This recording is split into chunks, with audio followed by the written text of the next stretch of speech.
রহস্যময় পুরীর জগন্নাথ মন্দির।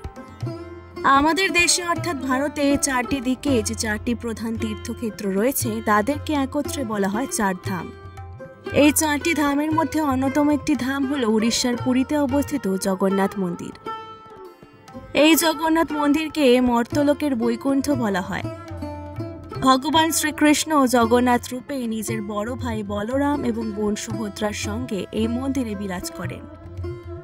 কথিত আছে ভগবান বিষ্ণুর শরণ পেয়ে রাজা ইন্দ্রযুগ্ম এই পুরীর জগন্নাথ মন্দির নির্মাণ করেন।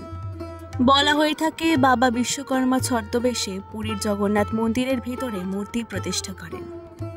অন্যান্য মন্দিরের ভেতরের মূর্তিগুলি প্রতিষ্ঠার ক্ষেত্রে বিভিন্ন ধাতু বা মাটি ব্যবহার করা হয়ে থাকে, কিন্তু পুরীর জগন্নাথ মন্দিরে বাবা জগন্নাথের নির্মাণ করার ক্ষেত্রে একটি বিশেষ ধরনের কাঠের ব্যবহার করা হয়ে থাকে।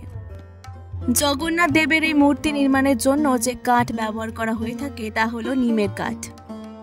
প্রতি 12 বছর অন্তর এই জগন্নাথ দেবের মূর্তি বদল করে নতুন মূর্তি স্থাপন করা হয়। একে বলা হয় নবকলেবর।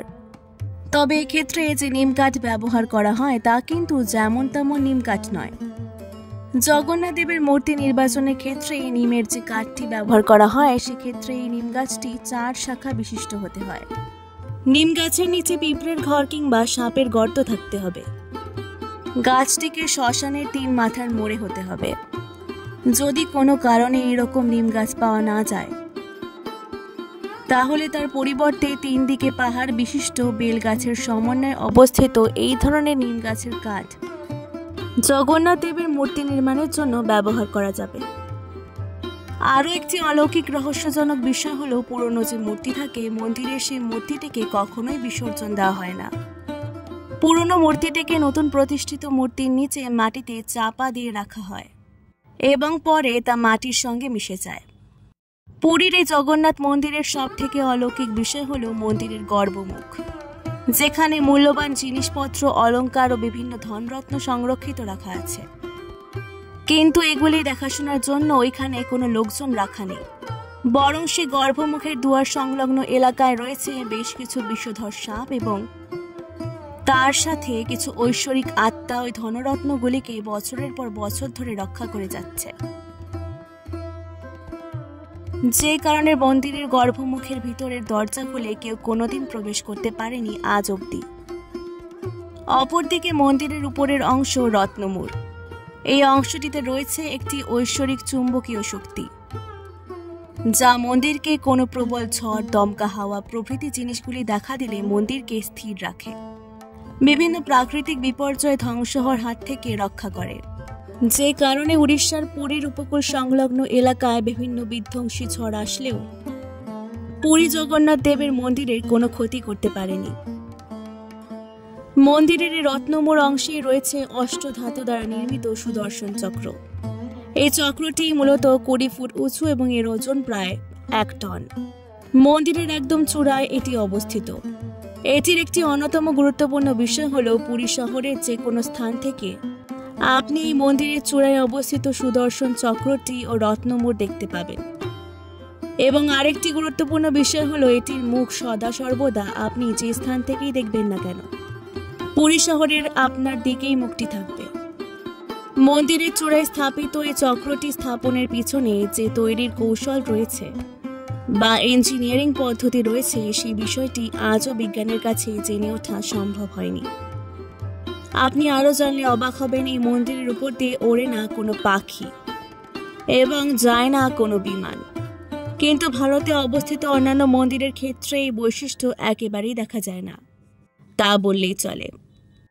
জায়গাটি প্রকৃতপক্ষে নো ফ্লাই জোন, অর্থাৎ কোনো কিছুই এই মন্দিরের সংলগ্ন এলাকার উপর দিয়ে উঠতে পারে না। কিন্তু এমনটা কেন হয় এর উত্তর বিজ্ঞানের কাছে আজও নেই। ভক্তদের বিশ্বাস এ হলো জগন্নাথ দেবের মহিমা। মূলত 4টি ধামের মধ্যে এটি একটি ধাম। সেই অনুযায়ী এটি বৈকুণ্ঠ তথা স্বর্গে যাবার রাস্তা বলে মনে করেন ভক্তরা।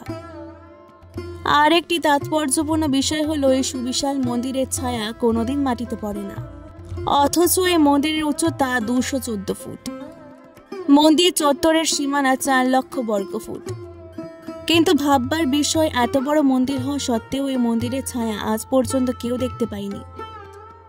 এইরূপ ঘটনাটি সুদক্ষ ইঞ্জিনিয়ারিং কৌশল নাকি কোনো ঐশ্বরিক তথা দৈবিক ঘটনা, এর উত্তর বিজ্ঞানীরা আজ পর্যন্ত দিতে পারেনি।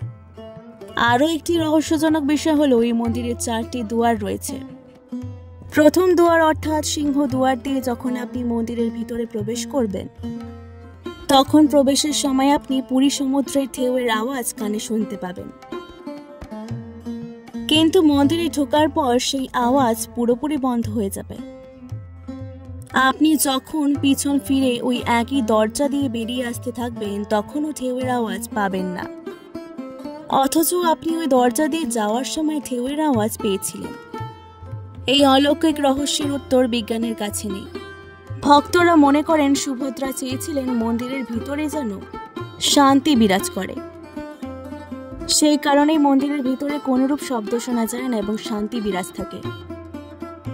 আরও একটি গুরুত্বপূর্ণ বিষয় হলো, মন্দিরের উপরে একটি পতাকা লাগানো আছে। এই পতাকাটি সবসময় হাওয়ার বিপরীত দিকে উঠতে থাকে। এছাড়া প্রত্যেক দিন একজন পুরোহিত এই মন্দিরের পতাকাটি পাল্টানোর জন্য মন্দিরের চূড়ায় ওঠে, যা প্রায় 45 তলা বহুতলের সমান। যদি কোনো কারণে একদিন এই প্রথা অর্থাৎ পতাকা লাগানো বন্ধ হয়, তাহলে পরবর্তী 18 বছর বন্ধ থাকবে মন্দির।